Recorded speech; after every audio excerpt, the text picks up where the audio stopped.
Bueno, retomamos el tema de Cortex, porque nos queda esta primera introducción.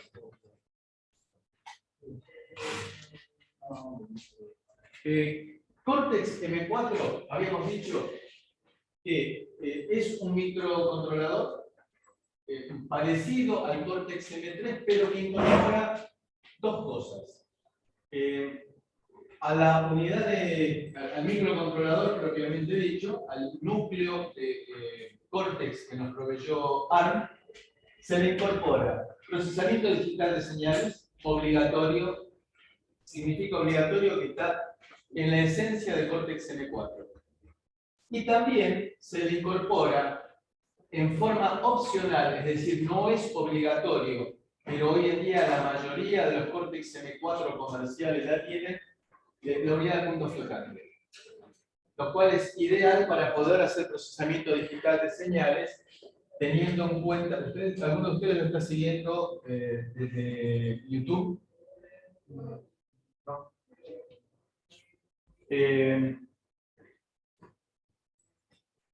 Entonces decía que si quiero hacer procesamiento digital de señales con un rango dinámico muy grande, por ejemplo, para procesar audio, estoy grabando una orquesta en la cual tengo desde momentos del violín que apenas trina, hasta el momento en el cual el energúmeno que está con la percusión le da los timbales como un salvaje. Bueno, tengo un rango dinámico muy importante. No puedo trabajar con punto fijo porque si lo normalizo para cuando estamos con los timbales a pleno en la orquesta o la batería y cuando llegamos al punto de los violines me pasa desapercibido porque no lo puedo cuantificar. Entonces, si trabajo con punto flotante, puedo manejar un rango dinámico muy grande.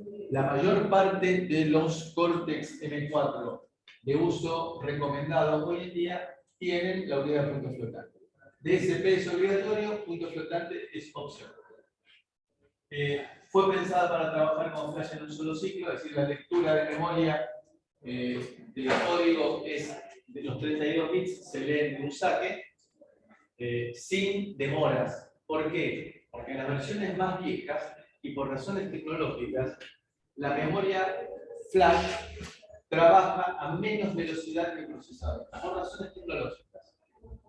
No es algo voluntario. Entonces lo que se hizo fue una artimaña, la de producir una arquitectura ligeramente distinta, en la cual, en lugar de leer una palabra de 32 bits de la memoria flash, se leen simultáneamente 4 palabras. Es decir, en lugar de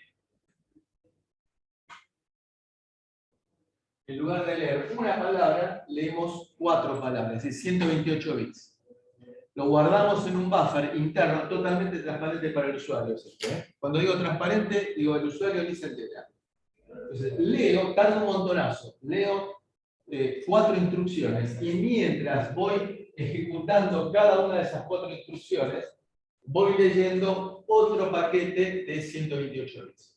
Entonces, con esto tan simple, es una arquitectura, una mejora que se dio con la aparición de Cortex. No tengo demoras. Si no tenía, en las primeras versiones de ARM7, tenía que frenar al procesador para darle tiempo a leer el nuevo código de operación. Lo cual significaba de que había una demora inherente a la lectura de memoria flash. Entonces se hacía, en el caso de ARM7 se hacían unas triquiñuelas como que las partes de programa críticos se trasladaban de la memoria flash a la memoria RAM, porque la memoria RAM sí se podía ejecutar a velocidad del procesador. Y se ejecutaban sobre memoria RAM, lo cual era realmente una complicación innecesaria. Pero no entendí, o sea, cómo es que hace para leer otra vez un base. No, es algo, es un buffer interno que tiene, entonces la estructura de memoria es a nivel de bytes, pero internamente lo que se hace es hacerla a nivel de 128 bits. Es decir, la memoria de código tiene, y usted no se da cuenta de eso, pero la memoria de código es una estructura de 128 bits. Entonces se va llenando un buffer de 128 bits a la memoria, a la velocidad de la memoria flash, que es lenta. Entonces yo al principio tardo porque tengo 128 bits leídos. Y luego empiezo a utilizar esos 128 bits en paquetitos de 32 para ir ejecutando código de operación. Digamos, trabaja con la idea de buffer. Pero después, o sea, cuando están leyendo lo que hay dentro del buffer, también no está bien limitado por el... No, porque esto no es flash. Esto es RAM. Y la RAM sí se puede hacer que trabaje a la velocidad del procesador. Es la misma tecnología. Pero de vuelta, usted no se entera de esto. Lo único que sabe es que se ejecuta una instrucción por cada ciclo de reloj. Perfecto. Sí. Perdón, una consulta de algo anterior. El tipo de Cortex que era solamente para uso académico. M1. Sí. Gracias. Bueno, es determinístico porque las interrupciones son con baja latencia. Eso lo vamos a ver en un par de clases. ¿Qué significa la latencia? Es el tiempo que se tarda en comenzar a ejecutar la rutina de atención de interrupción desde el momento en que apareció el pedido de interrupción. Entonces, eso significa baja latencia. Tiempo corto, bajo. Típicamente 12 ciclos de reloj. Es mucho menor a los procesadores anteriores. Pero de cualquier manera, 12 ciclos de reloj es un tiempo enorme. Por lo cual, hay que ser criterioso en el uso de interrupciones, porque se tarda en entrar y se tarda en salir. Con lo cual significa que si yo estoy, por ejemplo, trabajando en procesamiento digital de señales y haciendo un filtrado digital, no me va a convenir trabajar, y lo digo despacito, el conversor analógico a digital por interrupción.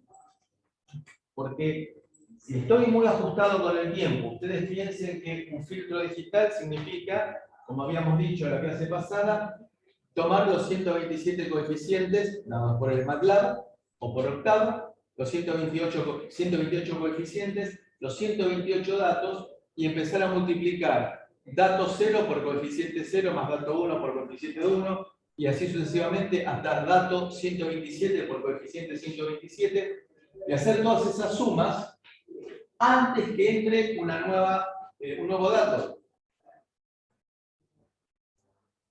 A ver, de vuelta, no me miren con esa cara de asesinos seriales. Lo que estoy diciendo es cómo funciona un filtro digital. Tomo muestras separadas, por ejemplo, a un 1 sobre 44 kHz.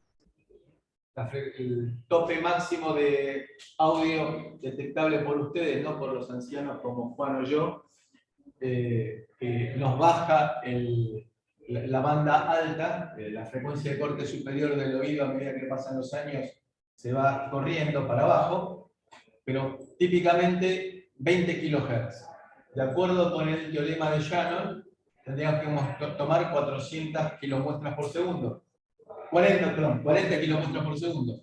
Me tomo un pequeño margen de por las dudas, entonces tomo 44. Entonces, un 44.000avo de segundo entre muestras. ¿Está bien? Entonces, en ese lapso, en un 44.000avo de segundo, tengo que hacer 128 productos y 127 sumas. Tengo instrucciones que vamos a ver un ratito orientadas a eso, pero las tengo que ver, las tengo que usar, pero tengo que hacer todas esas operaciones. Bien. Si yo cada dato que me llega del conversor analógico a digital, encima le sumo 12 ciclos de reloj para entrar en interrupción y leer el dato y 12 ciclos de reloj para salir de interrupción, estoy perdiendo tiempo y estoy muy apurado con el tiempo porque estoy queriendo hacer todas esas operaciones en menos de un 44.000avo de segundo, porque si lo único que hago es tomar datos y multiplicar y hacer sumas, no tengo tiempo para otras cosas del procesador, que se supone que está actualizando un display o leyendo un teclado o cosas por el estilo.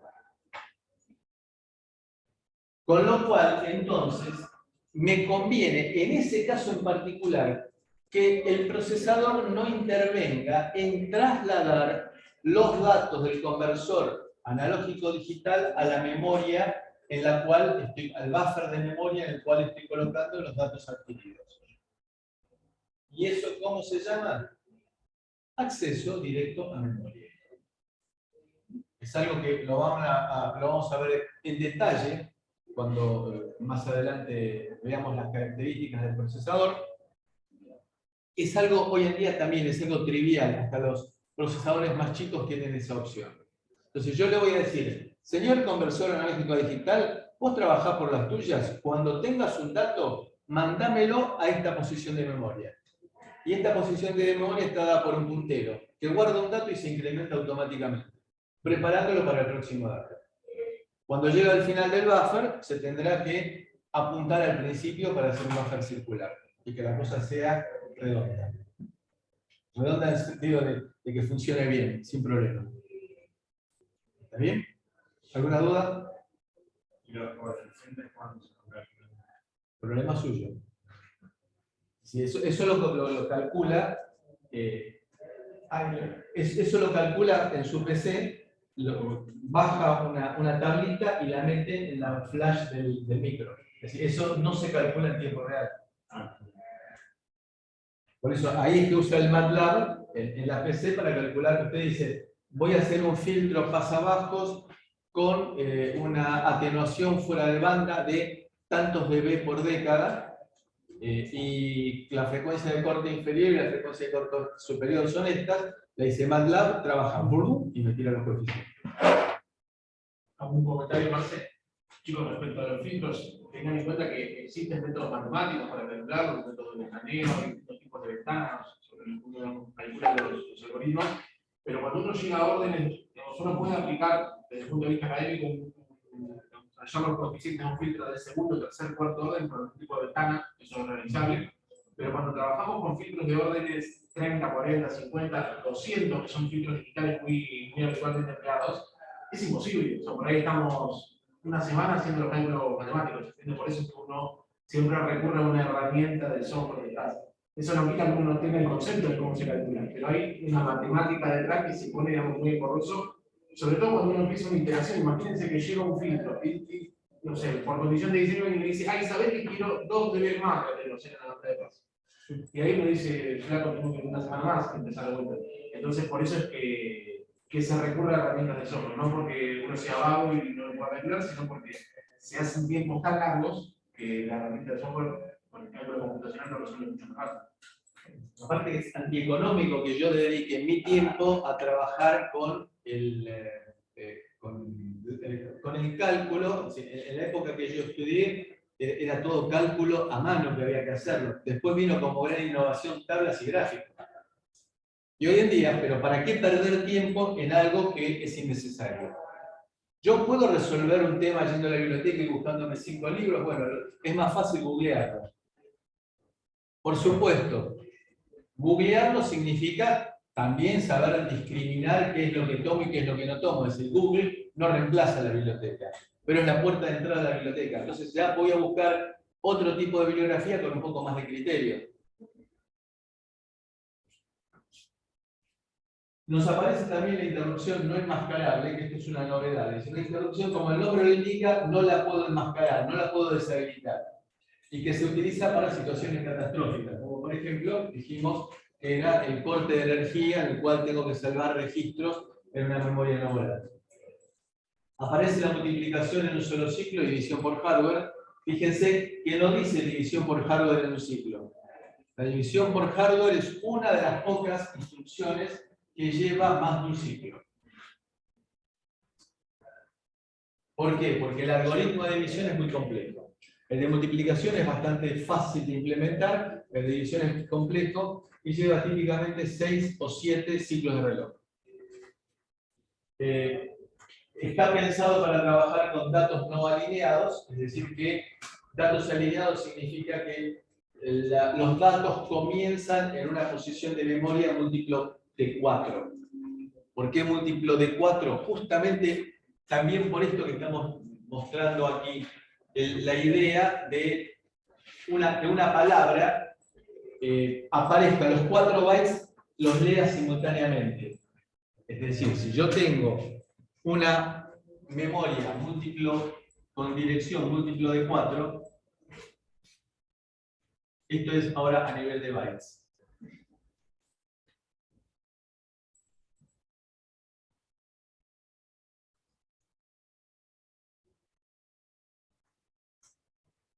Y acá abajo tengo otra.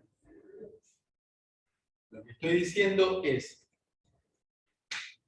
si yo tengo una variable alineada, quiere significar que voy a leerla, si leo los 32 bits, los leo en forma simultánea los 32 bits. Ahora bien, lo que me permite Cortex, a diferencia de los otros micros, también otros micros de 32 bits que no lo permiten, es que yo utilice mejor la memoria. Por ejemplo, tengo una variable de tipo char, o byte, como la llamamos nosotros, acá. Y me queda entonces la posibilidad de utilizar 24 bits para la variable 2 y estos otros 8 bits para completar la variable 2. Esto me lo permite Cortex. Pero, siempre hay un pero, el precio que pago es que para leer la variable 2 tengo que hacer 2 ciclos de lectura. Porque tengo que usar un ciclo de lectura para leer los 24 bits menos significativos y otro ciclo de lectura para leer los 8 bits más significativos. ¿Y cuál es el problema de esto? El problema de esto es que perdemos determinismo. Porque la variable va a tardar un ciclo de reloj si cayó alineada y 2 ciclos de reloj si no cayó alineada. Entonces, yo puedo, por directivas al compilador, decirle, quiero que todas las variables sean alineadas. ¿Estoy desperdiciando memoria? Estoy desperdiciando memoria, pero estoy ganando determinismo. Sí. El compilador igual no podría ser quizá un poco más inteligente y poner, por ejemplo, si en el programa usamos 4 variables char, nos pone las 4 unas seguidas de la otra y si usar 3 variables char. Sí, lo mismo. No, sí, pero le queda un byte libre. Entonces, en ese caso es conveniente. Nuestro micro no tiene una memoria RAM despreciable.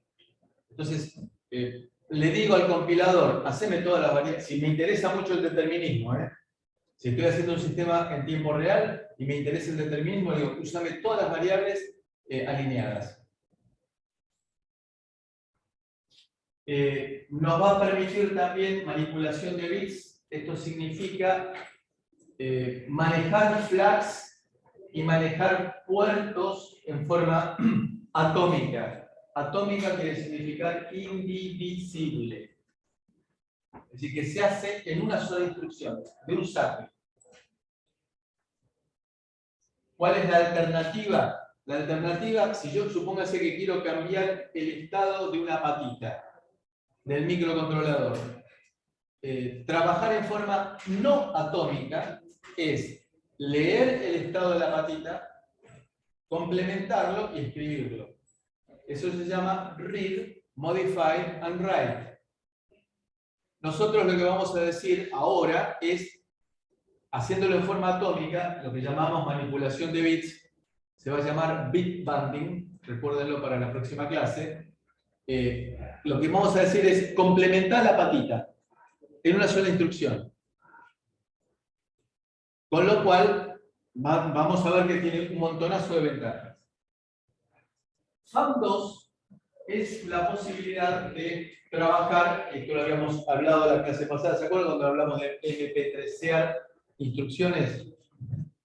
Que fue la última parte de la clase pasada. Bueno, FAM2 nos permite mezclar instrucciones de 32 bits y de 16 bits sin ningún impedimento y sin pagar ningún precio. ¿Por qué hago mención de esto? Porque en los procesadores anteriores yo podía trabajar un rato en 32 bits, tenía que conmutar a 16 bits y después de vuelta conmutar a 32 bits. Perdía tiempo y aparte tenía que compilar por separado los paquetes de 32 bits de los paquetes de 16 bits. Era realmente un despegue. Entonces, FAM2 es una ventaja, una mejora importante que me permite trabajar con instrucciones completas de 32 bits, con todos los detalles, e instrucciones MP3eadas de 16 bits. Como el juego perdíamos el acceso a algunos registros. Sí, perdíamos un montón de cosas. Perdemos lo mismo que en MP3. Lo mismo que en MP3. En MP3 pierde agudos, nosotros perderemos registros. En MP3 pierde separación de canales. Acá nosotros perderemos instrucciones complejas. Sí. Nosotros podemos manejar, tenemos modos de muy bajo consumo, que le vamos a dedicar un tiempito, y tenemos también la posibilidad de manejar el consumo a través del PLL. Cambiando la frecuencia de trabajo, cambiamos la potencia disipada. Dentro del micro tenemos breakpoints, watchpoints y serial view wire, y es todo programable. Yo tengo registros para poder programar 4 a 6 breakpoints, de acuerdo con el micro, y también la opción de trabajar de acuerdo con el micro, los watchpoints y la forma en la cual trabajo, si con JTAG o con Serial Wire Viewer. Fue pensado para trabajar en C, desde el diseño del micro, y está pensado también para trabajar con sistemas operativos en tiempo real. Sistemas operativos. El auge de los sistemas operativos para microcontroladores apareció justamente en el año 2008, que fue cuando apareció. Los anteriores no estaban pensados para trabajar en un modo usuario y en un modo supervisor. La aparición de este modo usuario y supervisor es el que da pie a los sistemas operativos. El mapa de memoria es fijo, es universal para todos los componentes. ¿Recuerdan ustedes que habíamos hablado de un espacio reservado para memoria de código, otro espacio de memoria reservado para datos, otro para periférico? Bueno, eso es lo que llamamos mapa de memoria fijo. Existe igual para todos los cortes. Y después, cada fabricante verá cuánto de los, por ejemplo, de los 512 megas, cuánto es lo que utiliza. Porque tecnológicamente, si le pongo 512 megas, el micro va a disipar un montonazo y va a salir costosísimo. Sí, sí. Bueno, entonces, lo que habíamos dicho antes de la manipulación de bits es lo que llamamos bit banding, es la operación atómica de bits. Las instrucciones son típicamente el micro es de 32 bits. De la misma manera en la cual yo digo que voy a utilizar el mismo amplificador para escuchar CDs o para escuchar el reproductor MP3. Acá digo, la arquitectura del micro adentro es de 32 bits. Si me llega una instrucción MP3eada de 16 bits, el micro internamente la expande a 32, rellenando los huecos que tenía la instrucción. Pero la arquitectura del micro es de 32 bits. Y nosotros, para dejar de lado el tema de cuando cambiábamos de micro a lo largo del diseño, uno tenía que decir, bueno, ahora el char es de tantos bits, el integer es de tantos bits y el double integer es de tantos bits. Eso pasaba cuando uno arrancaba en la PC, arrancaba con un micro de 8 bits, que fue las primeras PCs, a uno de 16 bits, que fueron las PCAT, a los de 32 bits y a los de 64. Entonces acá nosotros nos independizamos de eso y decimos que byte es 8 bits, hard word 16, word 32. El repertorio de instrucciones es de 32 bits, se llamará ARM, y thumb, dedo pulgar, el de 16. Y thumb 2 es el que nos permite intercambiar datos.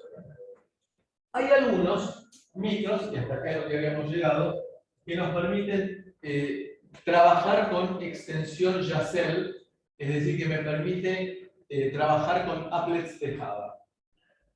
¿Qué significa applet de Java?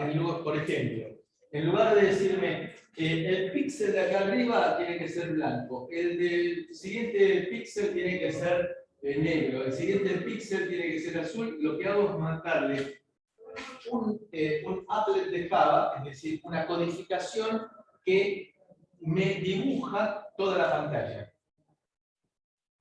Con lo cual, entonces, ¿qué significará eso? Que dibujará un círculo. En lugar de tener que mandarle cada píxel para el círculo, le digo, hacen un círculo. Esto está en forma codificada y me permite que el flujo de datos sea mucho menor. Porque en lugar de decirle píxel por píxel, hacemos un círculo, le digo, hacemos un círculo desde en tal centro y con tal radio. Y de tal color.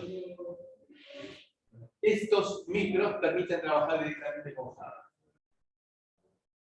Para un Cortex, hoy en día, hay una parte en la cual la fija el fabricante, que es el núcleo de Cortex, que incluye también la parte de interrupciones y la parte de debugging. Esto lo fija don José Arno.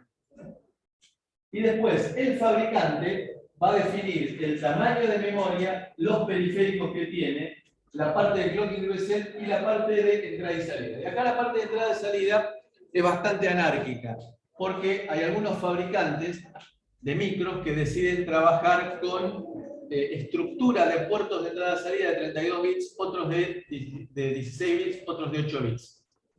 Y para hacerla más redondita, hay algunos que dicen de 32 bits, sí, pero me faltan los bits estos, es decir, por ejemplo, tengo en el puerto 3 los bits 0, 1, 2, 7, 9, 14, 21 y hasta el 32. Es decir, salteados. Hay otros que dicen tenemos estructuras de 8 bits y algunos también de 16 bits. Eso lo fija el fabricante. Mayoritariamente los fabricantes adoptaron la idea de cada pin es multifunción. Yo programo que el pin sea, por ejemplo, entrada e interrupción, o que el pin sea un puerto de entrada-salida, o que el pin sea la entrada de disparo del timer, o la entrada de disparo del conversor analógico a digital. Todo eso entonces lo defino yo programando cada pin del micro. Cosa que vamos a tratar un poco más adelante cuando veamos más en detalle nuestro microcontrolador. El núcleo entonces, dijimos que es la unidad aritmético-lógica de 32 bits, la parte del controlador de interrupciones, la parte de la lógica de control del micro, y acá vemos, fíjense que dice thumb y thumb2 decode. Esto es entonces la decodificación, tomar la instrucción MP3 y expandirla a 32 bits. Y acá tenemos la interfaz de datos y la interfaz de instrucciones. Y esto es lo que llamamos el núcleo del Cortex. Después tenemos la parte de debugging que llamamos ETM, Enhanced Trace Macrocell, la parte del controlador de interrupciones configurable, la unidad de protección de memoria, y acá tenemos el bus matrix, que es el que me permite manejar la RAM y la memoria de código. Entonces, el bus matrix, ¿se acuerdan que habíamos mencionado que era como un circuito impreso en el cual los through-hole, las vías, eran reprogramables en forma automática en tiempo de ejecución del código? Ustedes no tienen nada que ver. Cuando se ejecuta una instrucción, se irán modificando la forma en la cual se derivan los datos de un lado para el otro. Eso lo vamos a ver bastante más en detalle. Vamos a tener arquitectura Harvard. Ahora vamos a ver un ratito qué significa esto de pipeline. Thumb2 y Thumb es decir, modo de 16 bits y modo de 32 bits mezclado. Unidad aritmético lógica con división por hardware y multiplicación en un solo ciclo. La que es en un solo ciclo es la multiplicación, no la división. Tenemos la parte importante, o la parte más distintiva de un microcontrolador es el manejo de interrupciones. Con lo cual, tener un controlador de interrupciones que sea programable es muy importante. Y el NBIT significa nested. Nested es anidado. El concepto de anidado significa que una interrupción pueda interrumpir a otra interrupción. Lo cual parece un juego de palabras. Estoy ejecutando la interrupción de timer. Estoy ejecutando el programa principal. Me aparece el pedido de interrupción de timer. Atiendo la interrupción de timer. Cuando estoy ejecutando la interrupción de timer, me aparece una conversión analógica a digital. Que, por ejemplo, la estoy trabajando por interrupción. Bien, se suspende en forma ordenada la ejecución de la rutina de atención de la interrupción de timer y paso a atender al conversor analógico a digital. Termino y retomo la interrupción que se ejecuta hasta que vuelve al programa que se estaba ejecutando de base. Todo eso es manejable a través del controlador priorizado de interrupciones, en el cual le voy a decir quién puede interrumpir a quién. Al darles prioridades, digo, esta interrupción es la más importante, puede interrumpir a todas las demás. Esta otra podrá interrumpir a las de más abajo, pero no a las de más arriba. Y es dinámico. En el caso de los córtex que vamos a usar nosotros, es dinámico. Hay algunos córtex en los cuales es estático, es decir, lo fijo en la memoria flash y no lo puedo modificar, pero esos son en los córtex muy baratos. Tenemos el bus matrix, tenemos la parte de debugging incorporada, y tenemos la unidad de protección de memoria y la Enhanced Trace Macrocell, que es la parte de debugging. Entonces, en el córtex tenemos el controlador de interrupciones que nos va a permitir, lo cual es un disparate, pero es bueno que exista, la posibilidad de trabajar hasta con 240 interrupciones. Digamos, existe esa posibilidad, evidentemente no hay. En el caso de nuestro microcontrolador, creo que son 52 interrupciones que pueden llegar a hacer. Ahora me vino la duda si son 32 o 52, pero bueno, una cifra acotada. Con prioridades. También, de vuelta, la posibilidad teórica es trabajar hasta con 256 niveles de prioridad. Ahora, ¿tiene sentido, si tengo 32 fuentes de interrupción, trabajar con 256 niveles de prioridad? No. Con lo cual, voy a dar la cantidad de niveles de prioridad de acuerdo con la cantidad de interrupciones que tenga, porque si no voy a estar gastando memoria flash, voy a estar gastando, dije mal, área de integrado al cohete. Y poner área de integrado al cohete es disipar energía del cohete. Con lo cual, entonces, el control de interrupciones, desde el punto de vista del diseño, es amplio, pero se restringe de acuerdo con la cantidad de interrupciones que tenga. Todo lo que me aparece en azul o en celeste es la parte de debugging. Entonces, fíjense la importancia que tiene la parte de debugging, que todo esto lo fija ARM. Tenemos la unidad de protección de memoria, que es la que me va a permitir decir a cada una de las tareas qué zona de memoria puede llegar a utilizar, y si por alguna razón se pierde el programa y quiere acceder a otra zona de memoria, se genera algún tipo de excepción, algún tipo de sopapo como para volverlo a la realidad. Y tenemos el bus matrix, que es el que nos permite manejar la parte de memoria flash y la parte de memoria RAM propiamente dicha y los periféricos. Este bus matrix es el que me va a permitir, por ejemplo, tomar un byte de la memoria flash y enviarlo directamente a un periférico. Por ejemplo, periférico conversor digital analógico, en el cual yo quiero generar una figura en la forma, digamos, una figura significa una señal con una determinada forma. Entonces tomo los datos de una tabla de memoria flash y los saco directamente por el conversor digital analógico. Aquí tenemos la arquitectura un poco más en detalle. Este AHB significa Advanced High Speed Bus. Este Advanced High Speed Bus es el que está trabajando a la velocidad del micro. Y ahí tenemos conectado la interfaz con la eventual memoria externa, porque para tener memoria externa tengo que tener chips con un montón de patitas. Entonces, si yo quiero un chip barato, va a tener 64, 80 o 100 patas. No más de eso, porque ya no me entran en los formatos económicos del chip.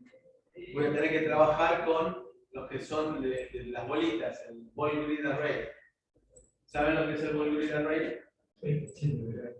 Entonces, esos son más costosos, más difíciles de montar y más difíciles de reparar si fuera necesario.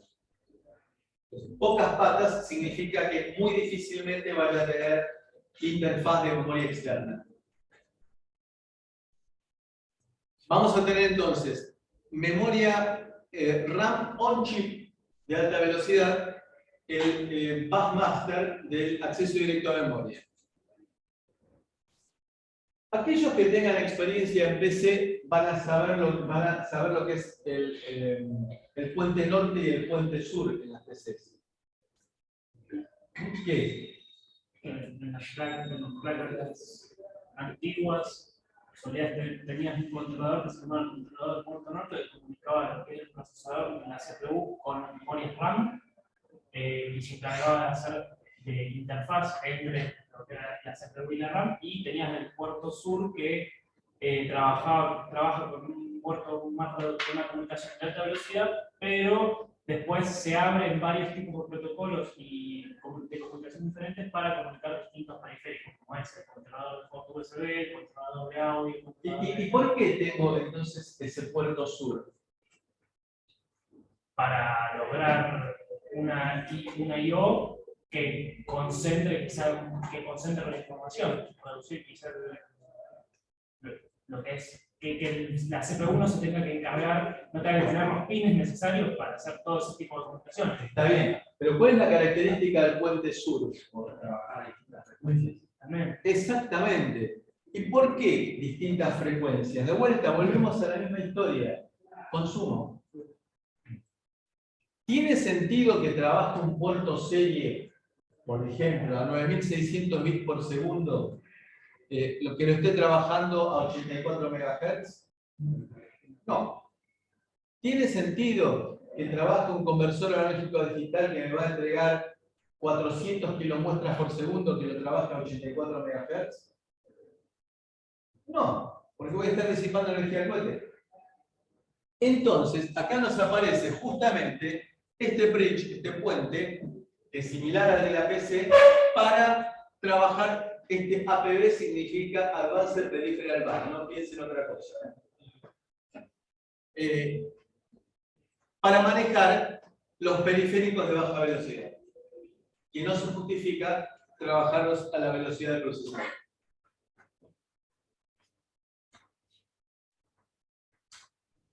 Entonces, en la arquitectura Cortex vamos a tener la parte que nos dice Don ARM es la que aparece acá en color verde azulado o lo que quiera el cañón.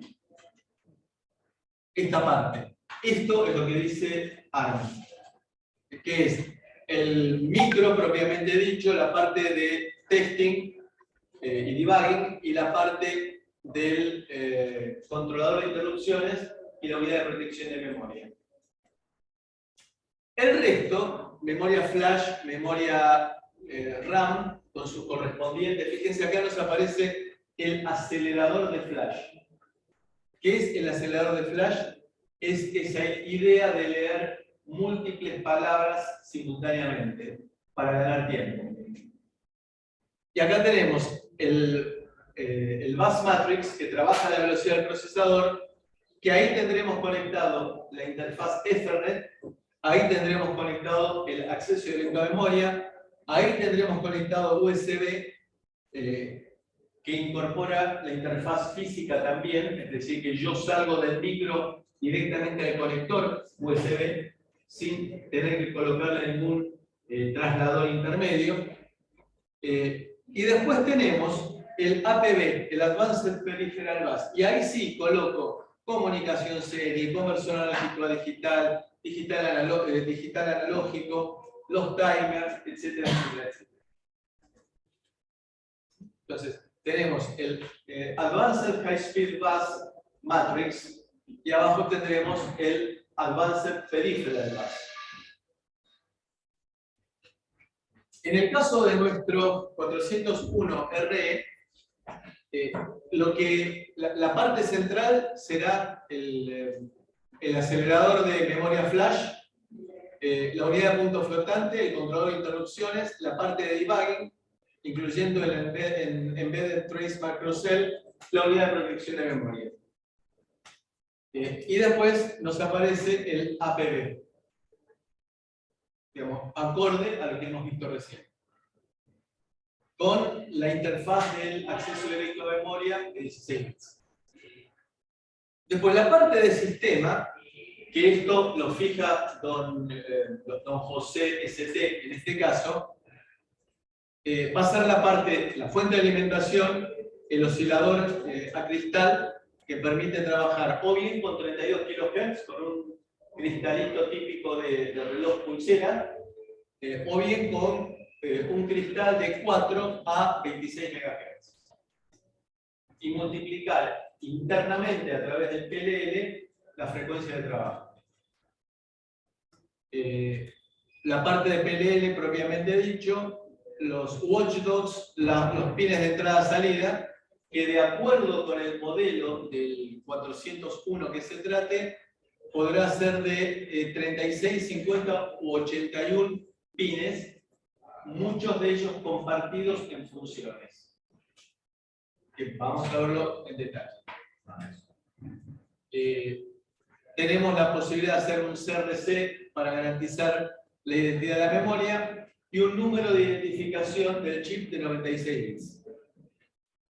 Después tendremos 512 KB de flash, 96 KB de RAM, con 80 bytes de RAM estática, CMOS dentro del micro, que se alimenta con una pila, y ahí puedo guardar datos sensibles.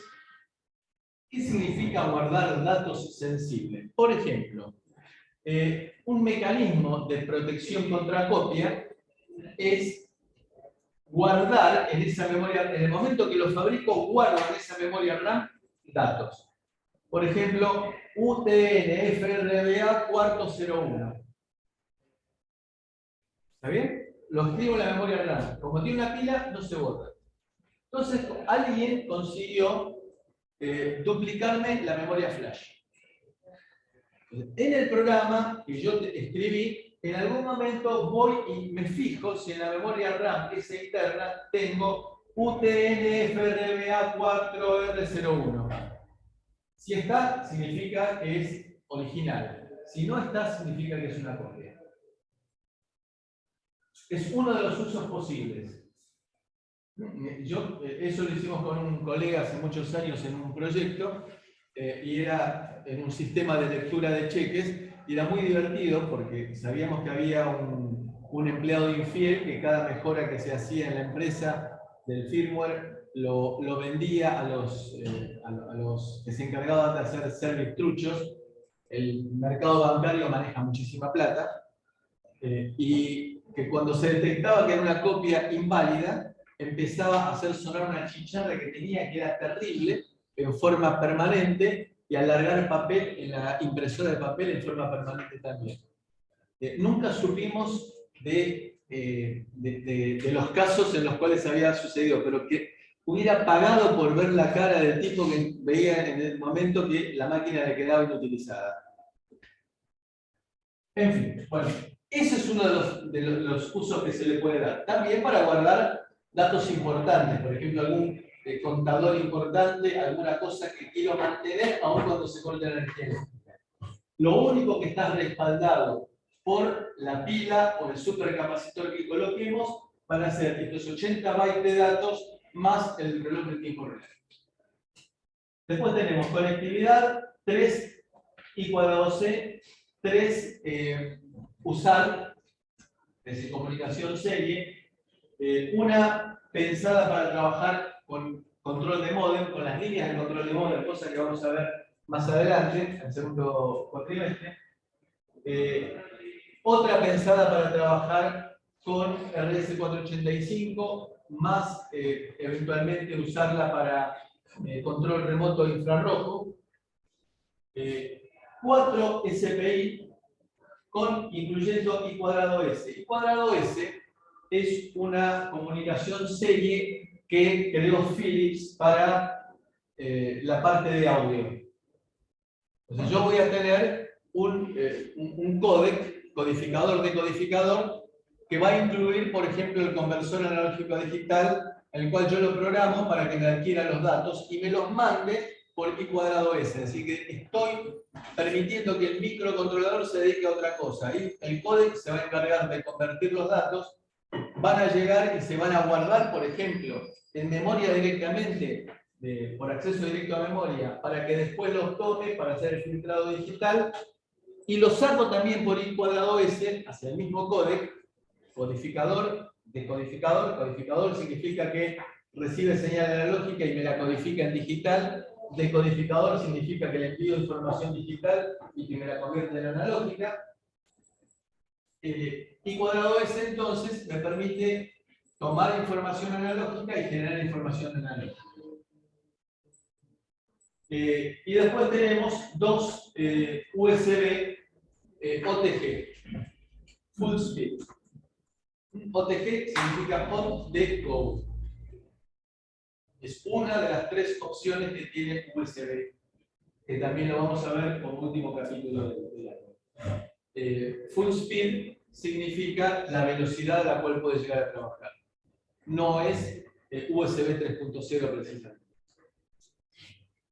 La parte de control son 5 timers de 16 bits, un timer pensado para control de motores y 2 timers de 32 bits. Conversor analógico a digital de 2,4 mega instrucciones por segundo con 16 canales. ¿Qué significa? Que tiene un multiplexor analógico que tiene 16 posiciones. Con lo cual, eso significa que los 2,4 mega muestras por segundo se van a dividir entre la cantidad de canales activos que tengan. Y luego tenemos un sensor de temperatura incorporado. Esta es la arquitectura del microcontrolador de nuestra placa.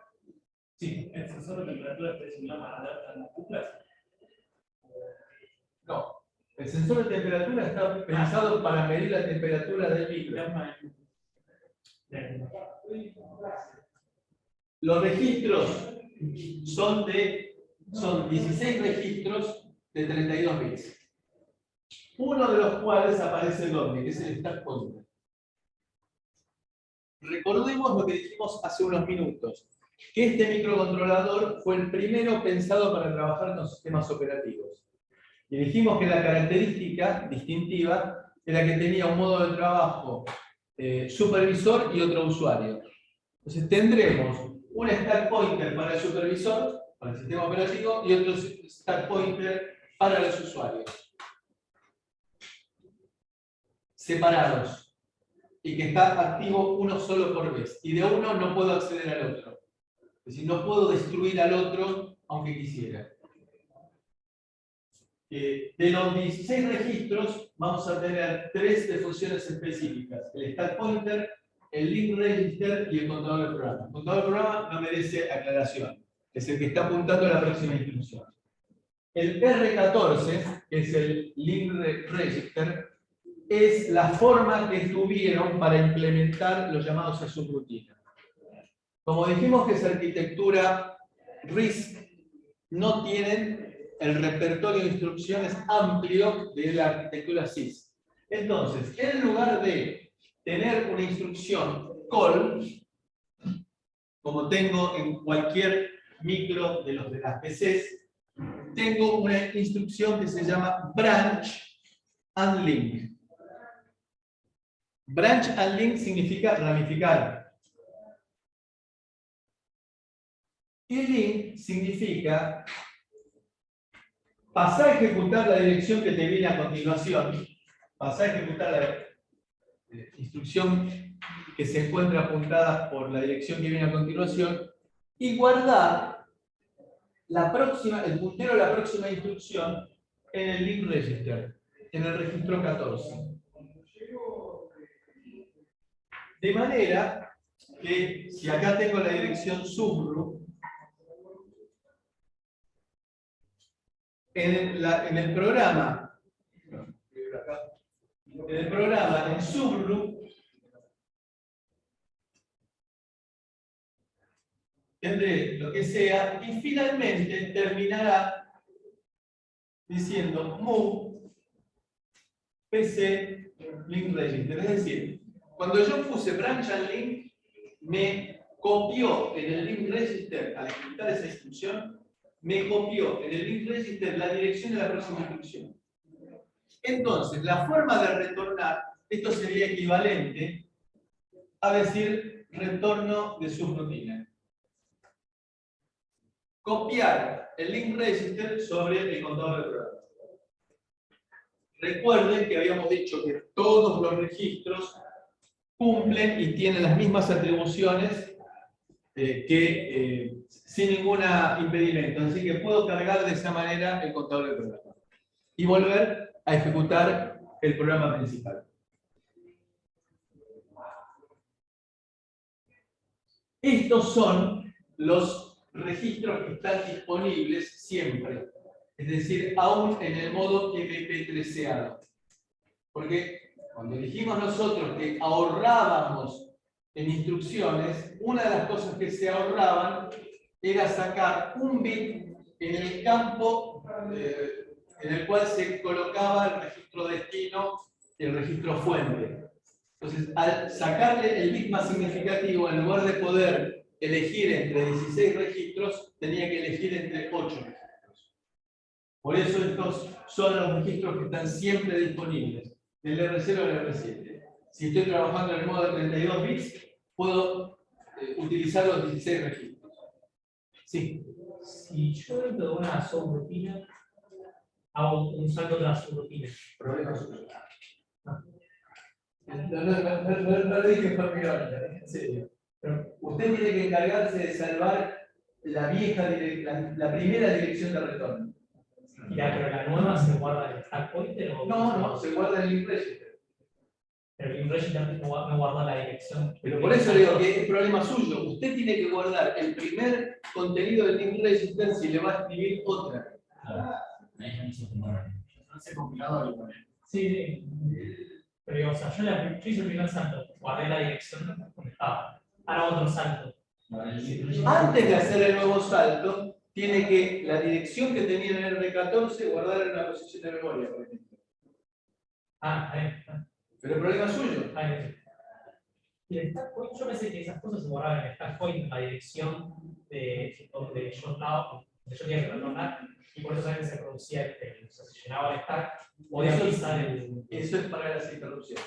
Para las excepciones en general. No para los llamados a subrutina. Por eso es que tarda tanto tiempo la entrada y salida de las interrupciones, porque tiene que empezar a sacar cosas. Por ejemplo, la dirección de retorno. Había más un comentario, había micros que guardaban, o sea, vos sí hacías salto cada vez que guardabas, pero es muy ineficiente. Esta arquitectura es, lo deja en manos del programador, es decir, vos encargaste de guardarlo. Si no lo guardaste al micro, después lo volvés. Claro, porque si no tengo que complejizar el chip para hacerlo de esa manera. Sí, yo iba a preguntar lo mismo, si no había, sé que en la arquitectura de la que empecé, por ejemplo, se trabaja de esa forma. Uno se llama, tiene un call y el call guarda la pila en la última dirección. Sí, correcto. Es por eso que después están los famosos boosts de esta call. Exactamente. Es decir, que si yo entro en un loop en el cual tengo un call permanentemente, va a llegar un punto en el cual se me produce un stack overflow, desborde de la pila. Aquí es problema del usuario salvaguardar el viejo link register para cargarle un nuevo valor. Bueno, dijimos que el R15 es el contador del programa, el R14 es el link register y el R13 es el stack pointer con doble significación. Stack pointer de supervisor, llamémoslo así por ahora, y stack pointer de usuario. Van a tener nombres específicos. Y el registro de estado del programa. Entre otras cosas, en el registro de estado del programa vamos a tener los flags. Una pregunta, el link register que estamos viendo recién se usa acá también de interrupción, puede ser. Pero para otra cosa. O sea, porque ahí también tenés un salto. No, para el caso de la interrupción, el link register se usa para guardar el modo en el cual estaba trabajando el procesador. ¿Y dónde guarda la instrucción en la que estaba antes de atender la interrupción? En la pila. Por eso, el comportamiento con llamada subrutina es totalmente distinto del comportamiento ante las excepciones e interrupciones. No, o sea, el eje comportamiento que estamos viendo es saltar a otra parte de la pila, digamos. No, saltar a una subrutina. Pensémoslo, las interrupciones son llamados a subrutina asincrónicos. ¿Qué significa asincrónicos? No puedo predecir dónde ni cuándo. Ahora, el llamado a subrutina, yo sé en qué momento quiero llamar a subrutina y siempre cuando pase por ahí voy a llamar a subrutina. Las interrupciones son imprevisibles. Por eso el comportamiento es totalmente distinto. Pero si yo tengo el contador del programa y hay un salto, lo voy a otra subrutina, pero como el contador del programa no se modificó. El contador del programa siempre va a estar apuntando a la próxima instrucción. Y si estoy haciendo una subrutina, el contador del programa, antes apuntó a la subrutina, ¿no? No, el contador del programa apuntó a la subrutina, sí señor. Acá. Acá, cuando yo digo branch and link a subroot, lo que hace es leer de la memoria del programa subroot y la pasa a ejecutar. Y guardó la dirección a la próxima instrucción, la guardó en el link register. Es decir, la dirección de la próxima instrucción va a parar al link register.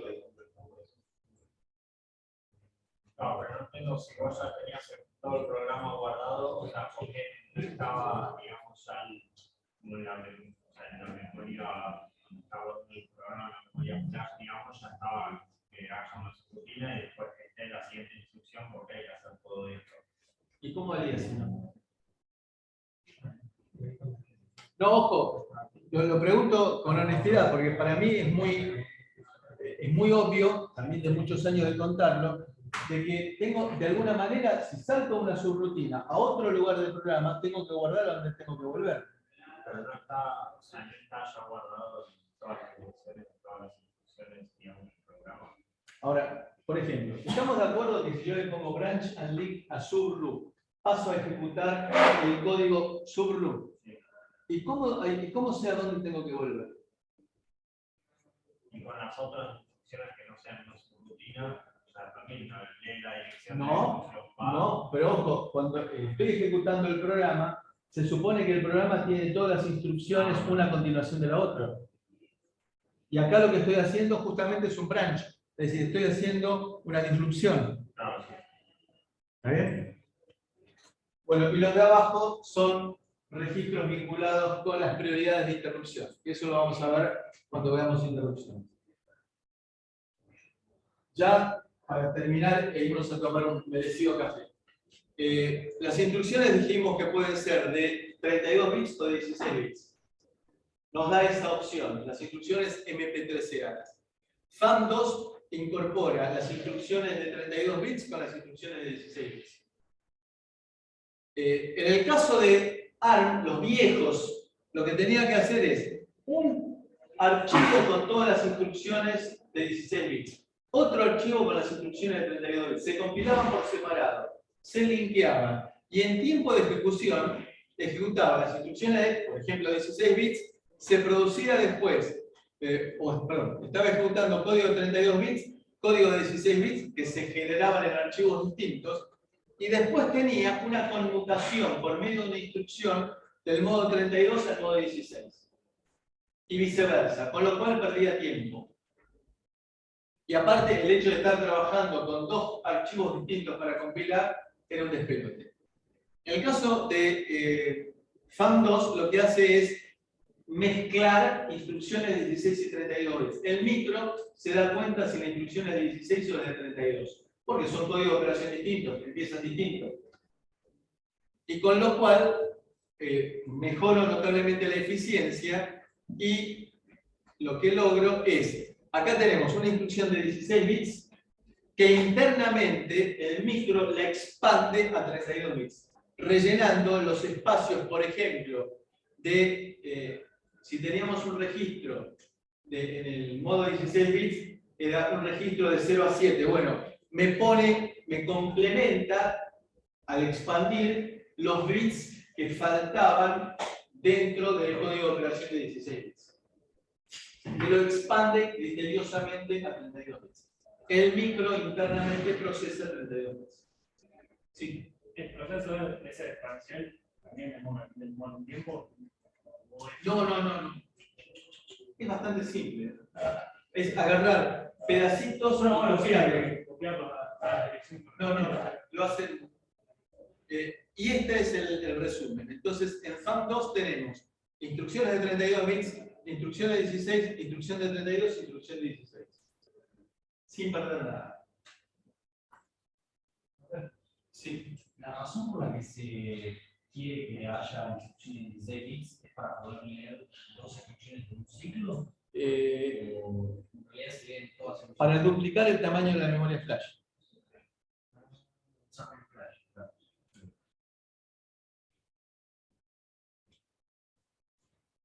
Las estadísticas están pensadas para decir lo que uno quiere que diga. Entonces, fíjense, ¿cómo fueron felices ustedes sin poder haber trabajado con el modo FAM2, en el cual el tiempo el tamaño del código se disminuye y se aprovecha mucho más la memoria flash? Hoy van a poder dormir mucho mejor. La compatibilidad entre familias es, yo tengo un repertorio, un conjunto de instrucciones, esto que está en verde clarito, que corresponde a Cortex M0 y M1. Cuando paso a Cortex M3, se le agregan, fíjense, se le agregan las instrucciones que aparecen en azul. Y acá tengo compatibilidad en este sentido, no al revés. Es decir, un código generado para Cortex M3 no lo puedo ejecutar en Cortex M0. Un código generado para Cortex M0 lo recompilo y lo ejecuto en Cortex M3. Lo que me aparece aquí en color rosa no sé cuánto, corresponde a Cortex M4. Y ahí también tengo compatibilidad en este sentido. No al revés. Porque acá estoy incluyendo las instrucciones de multiplicar y acumular típica para filtros. Y si le incorporo en el Cortex M4F, F de floating point, todo este conjunto de instrucciones que son de punto flotante, tengo compatibilidad en este sentido. Voy agregando nuevas piezas de hardware. Y con esto redondeamos. Esta es la arquitectura en nuestro 401.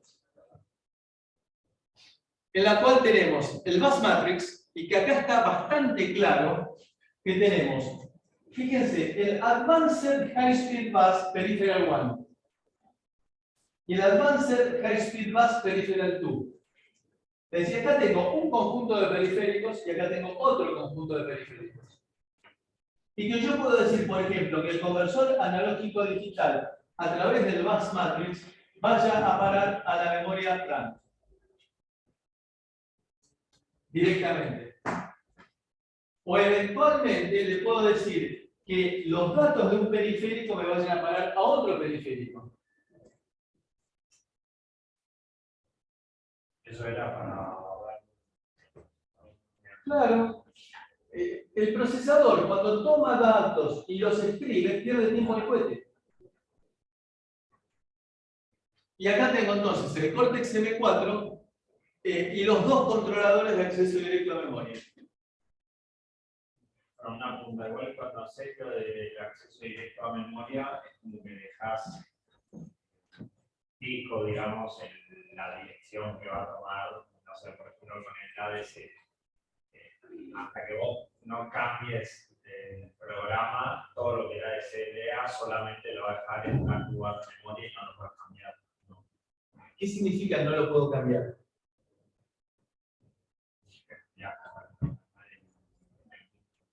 Es decir, si la pregunta es si lo guardo en la misma posición de memoria, la respuesta es no. Porque justamente el control de acceso directo a memoria lo que hace es manejar un buffer. Entonces llega un dato del conversor analógico a digital, lo guardo en una posición de memoria y se me incrementa el puntero que me dice a qué posición de memoria. Ok, no, está bien, sí. No, lo que me refiero es, o sea, vos configurás, por ejemplo, en el caso del ADC, para que tenga acceso directo a la memoria, pero después no podés en medio de tu programa hacer que al final, ahora... ¿Lo quiero leer? Sí, lo puedo reprogramar, ¿por qué no? Claro que sí. Aunque no, pues yo lo veo como que, bueno, lo desligás del micro, pero entonces como que lo dejaste aislado con un circuito. No, pero yo ese circuito por programa, si lo hice por programa, lo puedo deshacer por programa. Salvo el watchdog, puedo hacer eso con cualquier periférico. El watchdog, una vez que lo arranqué, no lo puedo parar por software. Entonces, tenemos nosotros caminos para la parte de instrucciones, que va al decodificador de instrucciones, y para la parte de datos, que va a los registros o a la unidad aritmético lógica. Entonces, está bien separado. Interfaz de datos, interfaz de código. Ahora bien, nosotros en la primera imagen de este capítulo hablamos de que los micros tienen 3 ciclos bien claros. Buscar código de operación. ¿Después qué venía? Bueno, eso es buscarlo. Decodificarlo y ejecutarlo. Entonces lo que voy a hacer es, busco un código de operación. Después, ¿qué tengo que hacer? Decodificarlo. ¿Y qué pasa con la unidad de búsqueda de operación en ese momento? Está el cohete. Entonces, la novedad que introduce Cortex es que mientras estoy buscando un nuevo código, mientras estoy decodificando este código de operación, busco otro. Y luego, mientras ejecuto este que decodifiqué, decodifico y busco. Con lo cual, cuando entro en régimen permanente, voy a ejecutar una instrucción por ciclo de reloj. Con lo cual, si nosotros arrancábamos con 84 MHz de clock, voy a realizar aproximadamente 84 mega instrucciones por segundo. Vamos a ver que hay excepción. Esto se llama pipeline, tubería.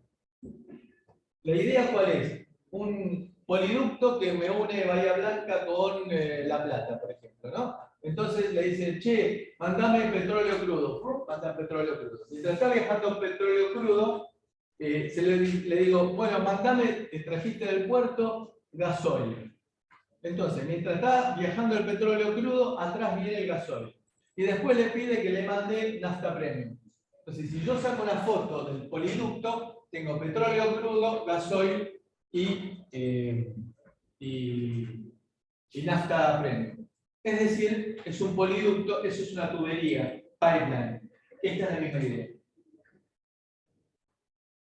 En el caso de Cortex M4, tenemos la primera instrucción, la primera etapa, perdón, es la búsqueda de código de operación. La segunda es más elaborada, es la decodificación y lo que acá se llama branch especulativo. El branch especulativo es, si yo tengo un branch if carrier, salte si hubo acarreo. Históricamente lo que tenía que hacer es primero ver si tenía que saltar o no y calcular la dirección a la cual tenía que saltar. Acá la calcula por las dudas. En una de esas no la uso, si no tengo que saltar. En una de esas la uso, si tengo que saltar. Con esto entonces, la unidad segunda, que es la de decodificación, es más elaborada de lo que yo hubiera pensado. En la parte de ejecución, esta también es compleja, porque tenemos que multiplicar y dividir, hacer sumas, shift y todo eso. Vamos a ver en la próxima clase que tengo la posibilidad de shiftear y sumar en una sola instrucción. Y me permite también escribir todo en una sola etapa, en un solo ciclo de reloj. Entonces, estas son las tres etapas en forma ampliada. Pipeline de 3 etapas con especulación de saltos. Si yo estoy ejecutando, y acá sí estamos ya redondeando el tema, si yo estoy ejecutando, tengo búsqueda de código de operación F, decodificación y ejecución, búsqueda de código, y así permanentemente. Conclusión, estoy ejecutando, lo que está en marrón, estoy ejecutando una instrucción por ciclo de reloj. ¿Qué pasa? ¿Qué pasa si tengo un llamado a subrutina? Por ejemplo, este branch and exchange es una forma más compleja. Branch and link, salud. El branch and link. Pero que no digan caso. Llamo a subrutina. Con lo cual, vengo ejecutando, leo la instrucción, la decodifico y la ejecuto. Y al ejecutarla paso a otra zona de memoria. Al ejecutar el código de operación que leí acá, salto a otra zona de memoria. Con lo cual, decodifiqué y busqué instrucciones que no uso. Entonces, una pregunta típica, y esa sí es capciosa, es ¿cuánto tiempo dura la instrucción branch? ¿Cuántos ciclos de reloj dura? 1, 2 o 3. 3. ¿Y las otras instrucciones? 3. También 3. Lo que pasa es que con el caso del branch se desactualiza el pipeline. Al saltar, esta decodificación la decodifiqué al cohete y esta búsqueda de operación la busqué al cohete. Pero desde el punto de vista de la instrucción, dura lo mismo que cualquier otra. ¿Correcto? ¿Está bien? ¿Dudas? Sí, a mí no me terminó de quedar claro. O sea, cuando encuentra, o sea, la 8002, va a hacer búsqueda, decodificación. A ver, busco código de operación. Esta.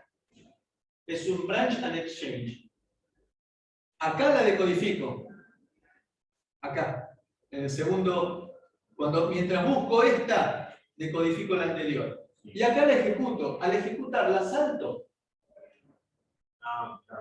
Es decir, que paso a ejecutar la 8FS, que ahí es donde la dirección en la cual tenía R5 en su contenido. Es decir, que no ejecuto esta porque me quedó desactualizado el pipeline y no busco y no decodifico esta instrucción que busqué acá.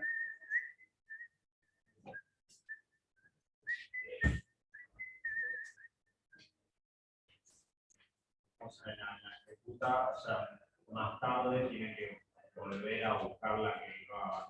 O sea, no. Esto no vuelve. Va a volver. tiene que hacer todo de vuelta. Tiene que hacer todo de vuelta. Es decir, después cuando vuelva va a volver acá. Porque acá tengo un llamado subrutina. Va a volver acá.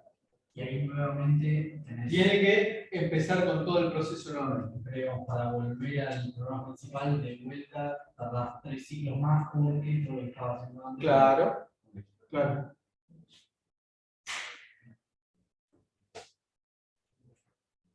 En el caso de la memoria no alineada, que es lo que estamos viendo aquí, significa que no leo los 32 bits de un saque, sino que tengo que leerla en 2 pasos.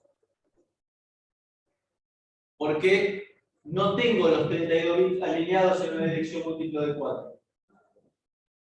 Con lo cual, me va a llevar 2 ciclos de reloj leer esa variable no alineada. Y eso se pone de manifiesto acá. Esto que me aparece a mí aquí es que no puedo terminar, fíjense que acá la ejecución me lleva 2 ciclos, porque no pude leer la memoria en un solo ciclo, sino que necesito 2. Con lo cual, lo que decodifiqué en la siguiente instrucción, AND, no lo puedo ejecutar porque la unidad de ejecución todavía está comprometida.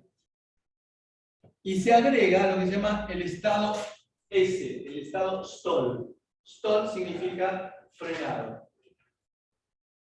¿Y por qué es? Porque estoy terminando de leer la variable o escribir la variable que no estaba alineada.